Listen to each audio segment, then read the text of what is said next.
Mesdames, Messieurs, bonjour et bienvenue sur CCTV Français pour cette nouvelle édition du journal. Tout de suite, voici les titres.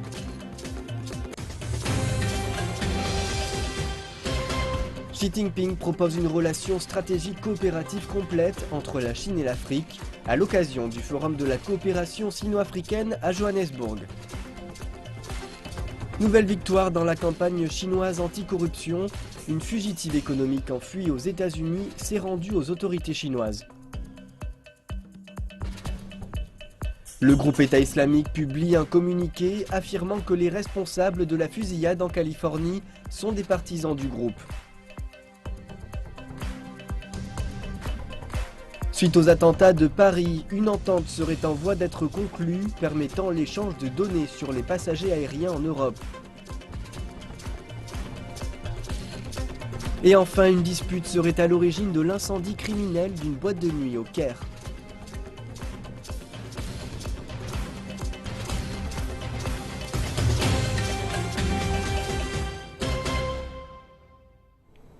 Le président chinois Xi Jinping a proposé l'amélioration des relations bilatérales sino-africaines sous la forme d'un partenariat stratégique coopératif.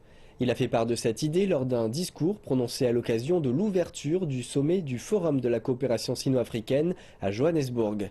Le numéro 1 chinois a également fait des propositions destinées au développement commun de la Chine et du continent africain. Cette visite souligne le programme chinois à long terme sur le continent africain. Lors de la cérémonie d'ouverture du Forum de coopération sino-africaine à Johannesburg, le président Xi Jinping a annoncé que la Chine injecterait 60 milliards de dollars dans des projets de développement. Dans le but de promouvoir le partenariat stratégique coopératif complet, la Chine souhaite mettre en application avec l'Afrique 10 grands programmes de coopération au cours des 3 prochaines années. Ces programmes couvrent des domaines tels que l'industrialisation, les échanges commerciaux, l'agriculture, la réduction de la pauvreté ou encore la sécurité. La Chine est le premier partenaire commercial de l'Afrique. Le volume d'échanges entre les deux parties représentait l'an dernier 220 milliards de dollars. Mais avec le ralentissement économique chinois, l'investissement direct en Afrique a chuté de 40% au cours du premier semestre. Le président Xi a affirmé que Beijing allait accroître ses investissements, en plus de construire de nouvelles routes, des ports et des voies de chemin de fer sur le continent africain. Aujourd'hui, les relations sino-africaines ont atteint un niveau de maturité historique. Nous devrions prendre de la hauteur, regarder au loin et prendre des mesures audacieuses. Donnons-nous la main, que les 2,4 milliards de Chinois et d'Africains aient une vision et une force commune et ouvrons une nouvelle ère de coopération gagnant-gagnant. En marge de ces réunions, des projets concrets ont également été évoqués. Alors qu'il parlait du haut niveau du dialogue entre les chefs d'entreprise chinoises et africains, le président chinois a déclaré que la Chine souhaitait partager son expérience d'industrialisation avec les pays d'Afrique, tout en aidant le continent à moderniser sa propre industrialisation. La Chine est prête à partager, sans aucune réserve préalable, des technologies applicables à l'Afrique et à allier les industries concurrentielles chinoises aux besoins de l'Afrique dans le but de renforcer la coopération industrielle. Cela aidera à accentuer la qualité de la main-d'œuvre africaine, à créer davantage d'emplois et à consolider la force interne africaine pour l'économie et le développement. Le dirigeant chinois a souligné qu'un développement durable et à faible émission de carbone doit être la priorité de la coopération sino-africaine. Il a enfin annoncé des projets destinés à assister les pays africains dans l'amélioration de leur agriculture, le combat contre les maladies et contre la violence extrémiste. Pendant le forum pour la coopération sino-africaine qui se tenait à Johannesburg, le président chinois a rencontré 17 chefs d'État africains. Ces derniers ont souligné les bénéfices que la coopération sino-africaine a apportés à leur continent, l'initiative chinoise de coopération Sud-Sud et une dizaine de programmes de coopération qui ont été annoncés au cours du sommet doivent servir le développement de l'Afrique. Pendant la réunion, le président Xi a évoqué la situation économique chinoise actuelle et présenté les derniers objectifs de développement du pays. Il a ajouté que la Chine et l'Afrique sont deux régions interdépendantes qui présentent de nombreux avantages complémentaires. Xi Jinping a également promis que la Chine soutiendrait le projet de développement durable de l'Afrique et encouragerait plus d'entreprises chinoises à investir sur le continent africain. Le président chinois a prononcé un discours vendredi à Johannesburg lors de l'ouverture du sommet du Forum sur la coopération sino-africaine. Il a expliqué les politiques entreprises par la Chine dans le cadre des relations sino-africaines. Il a également fait savoir que la Chine allait mettre en application 10 grands projets de coopération avec des pays africains. Ces derniers contribueront à résoudre 3 des principaux problèmes que rencontrent les pays d'Afrique, à savoir la pénurie d'infrastructures, de main-d'œuvre qualifiés et de capitaux. Les 10 grands projets de coopération ont été unanimement salués. Ces projets applicables stimuleront la croissance et le développement des économies africaines. Le discours du président Xi était très encourageant, en particulier les 10 grands projets de coopération, surtout le passage concernant l'annulation de certaines dettes des pays africains. Pour la Zambie, l'aide financière ira aux régions les plus pauvres. Je pense que tous les représentants des pays africains sont ravis de voir les nouveaux projets proposés par le président chinois. La Chine a permis au Forum sur la coopération sino-africaine d'avancer et a élevé le Forum à un niveau supérieur. C'est la raison pour laquelle nous sommes assurés du désir de la Chine de renforcer et de stimuler la coopération entre la Chine et tous les pays africains. Certaines idées, en fait, toutes les idées que le président Xi a mentionnées correspondent non seulement à la relation sino-africaine en général, mais aussi en particulier à mon propre pays. Peut-être avez-vous entendu parler de la politique que nous appelons Regard sur l'Est, que le président Mugabe a proposée lors de l'établissement du Forum sur la coopération sino-africaine il y a 15 ans. Cette politique était destinée à améliorer les relations sino-zimbabwéennes. C'est pourquoi je suis ravi d'être ici et d'écouter les propositions du président Xi. J'espère sincèrement que la relation entre nos deux pays s'améliorera et resplendira encore davantage à l'avenir. La réunion de l'Organisation des Premières Dames d'Afrique contre le VIH et le sida s'est tenue à Johannesburg, parallèlement au Forum Chine-Afrique. La première dame chinoise, Peng Liyuan, a pris part à l'événement. L'organisation est composée de 40 épouses de dirigeants africains réunis autour d'un projet commun, donner une voix à la lutte contre le virus. L'organisation s'est donnée pour mission d'améliorer la vie de familles vulnérables en mobilisant des ressources, en les conseillant et en défendant leurs droits. Le 1er décembre était la 28e journée mondiale pour la lutte contre le sida. À cette occasion, les Nations Unies ont salué les progrès significatifs réalisés dans la prévention et le traitement depuis la découverte du virus en 1984. Cependant, la maladie reste un défi majeur de santé publique. 36,9 millions de personnes dans le monde en sont atteintes. Le Kenya bénéficie d'un climat tropical humide et chaud toute l'année. L'agriculture joue un rôle important dans son économie. La Chine, via son institut Confucius, propose des formations destinées à apporter de nouvelles techniques agricoles aux fermiers kenyans. Le généreux climat du Kenya n'est pas seulement bénéfique à son secteur touristique, mais également à son agriculture. Au moins un tiers des roses du marché mondial des fleurs vient de ce pays. C'est pourquoi l'horticulture est si importante pour l'économie kenyane. C'est aussi pourquoi Daniel a choisi de poursuivre ses études en agriculture 3 ans après avoir obtenu sa licence dans ce même domaine. Daniel est né dans une famille de fermiers. Il affirme que sa famille et son pays ont besoin de technologies agricoles avancées.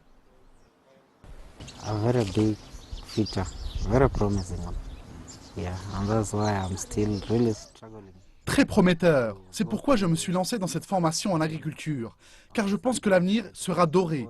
Au moins 70% de notre économie dépend de l'agriculture. Elle tire l'économie de l'ensemble du Kenya. Je prends l'exemple de ce pays. Cela tire véritablement notre économie, donc cette formation est une formation sûre.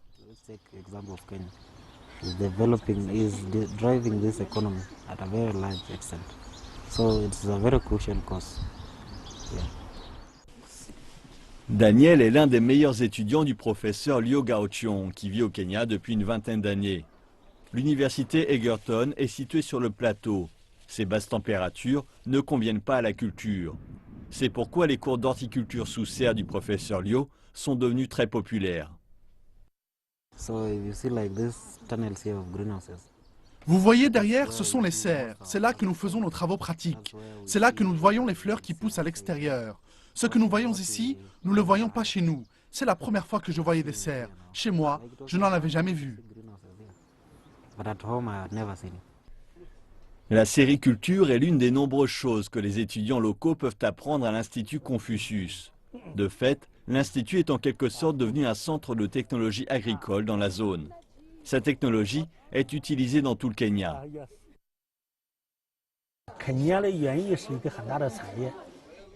Les grandes fermes étaient sous le contrôle des Européens. Quand je suis venu ici il y a plusieurs années, les cadres et les techniciens étaient tous européens. Aujourd'hui, je suis heureux de voir que beaucoup d'entre eux ont été remplacés par des Kenyans. La contribution du professeur Liu n'est pas limitée au seul Kenya. Ses étudiants viennent d'Éthiopie, du Nigeria, du Rwanda, de Tanzanie et du Soudan. Ils sont enseignants, fonctionnaires, voire même hommes d'affaires. La formation agricole est devenue l'une des spécialités de l'Institut Confucius Egerton, qui offre à ses étudiants un accès à la culture chinoise et des techniques concrètes. Nouvelle victoire dans la campagne chinoise anticorruption. Huang Yuzhong, qui faisait partie des 100 fugitifs économiques chinois les plus recherchés, s'est rendue d'elle-même à la police et est rentrée volontairement de son exil aux États-Unis. Huang Yuzhong s'était enfuie aux États-Unis en 2004 alors qu'elle était soupçonnée de pots de vin et de corruption. Elle est accusée d'avoir abusé de sa position en tant que chef de l'administration des autoroutes dans la province centrale du Henan afin de détourner des fonds et d'empocher des pots de vin. Les autorités chinoises et américaines collaboraient depuis fin 2014 dans l'enquête contre Huang. La Chine a lancé sa campagne Skynet en avril afin de ramener au pays 100 fugitifs suspectés de crimes économiques. Les autorités chargées de la lutte contre la corruption exhortent les fugitifs à l'étranger de se rendre à la police le plus rapidement possible, promettant que le combat contre la corruption s'intensifiera l'année prochaine. Dans un communiqué radiophonique en ligne, le groupe État islamique affirme que 2 partisans du groupe extrémiste ont mené l'attaque de mercredi contre un centre de soins pour handicapés en Californie. Cette information est extraite du communiqué quotidien du groupe Al-Bayan. L'agence de presse soutenant le groupe État islamique a affirmé vendredi que les assaillants étaient des partisans de l'organisation. D'après des sources gouvernementales américaines, la preuve n'a pas été faite de l'implication du groupe État islamique dans l'opération. Il est encore moins prouvé que le groupe extrémiste connaissait les meurtriers. Le FBI a fait savoir qu'il menait l'enquête pour un acte de terrorisme. Cependant, aucun élément ne permet de dire que le couple était membre d'une organisation extrémiste plus grande. Selon une source fédérale d'application de la loi, le mari avait eu au moins 2 contacts avec 2 groupes militants situés à l'étranger, parmi lesquels le front Al-Nosra en Syrie, affilié à Al-Qaïda. Le couple habitant la municipalité de Redland, Syed Rizwan Farouk, 28 ans, et Tashfin Malik, 29 ans, a tué 14 personnes par balle. Cette opération avait été perpétrée lors d'une fête de fin d'année à San Bernardino mercredi dernier. Les 2 assaillants sont morts quelques heures plus tard, abattus par la police. La police belge recherche 2 nouveaux individus suspectés de complicité avec Salah Abdeslam, le fugitif impliqué dans les attentats de Paris. Les enquêteurs ont précisé que les 2 hommes qui auraient aidé Salah Abdeslam à rejoindre la Hongrie en septembre étaient armés et dangereux. La Belgique a demandé à la population d'être vigilante et afin d'identifier et de localiser les individus concernés. Le 9 septembre, Abdeslam avait été contrôlé au volant d'une Mercedes, accompagné de 2 hommes à la frontière entre l'Autriche et la Hongrie. Ses complices utilisaient de fausses cartes d'identité belges portant les noms de Samir Bouzid et Soufiane Kayal. Les procureurs fédéraux ont rapporté que la carte d'identité au nom de Soufiane Kayal avait été utilisée pour louer une maison dans la ville belge d'Ovlé en novembre. L'autre carte au nom de Samir Bouzid a quant à elle été utilisée 4 jours après les attaques terroristes afin de transférer de l'argent à Asna Aïd Boulassen via Western Union depuis Bruxelles. Asna Aïd Boulassen a été tué quelques jours plus tard lors du raid policier qui s'est déroulé à Saint-Denis le 18 novembre. Dans la foulée des attaques terroristes de Paris, l'Union européenne se rapproche de l'adoption d'une entente qui permettrait l'échange d'informations sur les passagers malgré les réticences du Parlement européen en matière de protection de la vie privée. Après plusieurs années de disputes entre certains pays de l'Union européenne et le Parlement européen, c'est la récente intensification de la menace d'attaque terroriste qui a encouragé l'adoption d'un accord vendredi. L'accord devrait permettre de colliger et de partager des données sur les passagers de compagnies aériennes qu'on appelle aussi le PNR. C'est important que nous ayons le PNR. La France est mobilisée maintenant depuis de nombreux mois pour que nous ayons cet outil qui est indispensable dans la lutte contre le terrorisme parce que les terroristes empruntent les vols intra-européens. Si la législation passe le vote final devant le Parlement européen, des informations sur les passagers seraient disponibles pour les agences des forces de l'ordre pendant 6 mois et stockées pendant 4 ans et demi supplémentaires, selon des règles strictes. Avec près de 900 000 réfugiés et migrants qui sont arrivés en Europe jusqu'ici cette année, la sécurité était déjà une grande préoccupation. C'est maintenant une priorité absolue à la suite des attaques de Paris organisées par des extrémistes qui ont réussi à voyager librement dans l'ensemble de l'Union européenne. Les ministres ont aussi consenti à renforcer les capacités d'intervention de l'agence de police de l'Union européenne, Europol, qui ouvrira un centre européen contre le terrorisme en janvier. Mais l'adoption de cet accord suit de près un référendum au Danemark où les électeurs ont rejeté une plus grande intégration des politiques d'immigration de l'Union européenne. Cette décision aura probablement comme conséquence que le pays perdra son accès aux ressources d'Europol. D'une certaine manière, c'est triste pour le Danemark. Je sais à quel point le Danemark s'est efforcé pendant des années à combattre le terrorisme. J'ai travaillé avec eux de très près et j'aurais souhaité qu'ils soient encore plus impliqués dans notre travail collectif. Mais c'est la décision du peuple, je ne peux rien dire de plus. Les ministres de l'Intérieur et de la Justice des 28 pays membres de l'Union européenne vont aussi discuter de l'avenir de l'espace Schengen. Les contrôles des passeports provisoires ont été réintroduits aux frontières de plusieurs pays européens cette année. Il y a plusieurs préoccupations que le programme, qui est une pierre angulaire du libre-échange dans l'ensemble de la zone, pourrait, en fin de compte, s'effondrer si les frontières externes de l'Union européenne ne sont pas mieux protégées. En Égypte, de nouveaux détails ont émergé suite à la mort d'au moins 16 personnes dans une boîte de nuit du Caire. À l'origine, on suspectait cette tuerie d'être une attaque terroriste, mais des rapports indiquent à présent que l'incendie serait dû à un différend qui aurait dégénéré. La nuit a été agitée au Caire. Selon des témoins, des hommes cagoulés juchés sur des motos auraient jeté des cocktails Molotov contre la porte d'entrée de la boîte de nuit Al-Sayad. L'attaque s'est déroulée à environ 7 heures du matin. Nous avons entendu une forte explosion et vu que des cocktails Molotov avaient été jetés. Ensuite, l'endroit a pris feu. Nous étions garés de l'autre côté de la rue, mais quand nous avons finalement réussi à entrer, nous avons vu que la plupart des gens étaient déjà morts. Cette attaque ne semble toutefois pas être une attaque terroriste. La direction du club a révélé à la police que les assaillants se seraient vus interdire l'entrée et se seraient battus avec le service de sécurité. Ils seraient revenus sur les lieux plus tard pour exercer leur vengeance. Comme nous pouvons le constater, l'entrée est très étroite. Quand l'incendie a éclaté, il a empêché les personnes piégées à l'intérieur de sortir de cette pièce, ce qui explique le grand nombre de victimes asphyxiées par la fumée. La boîte de nuit manquait également de matériel d'urgence tel que des extincteurs et des sorties de secours. Comme le montre cette vidéo, des passants ont essayé d'aider mais n'ont rien pu faire. Ils criaient « Des personnes sont en train de mourir à l'intérieur. Nous pouvons les entendre. »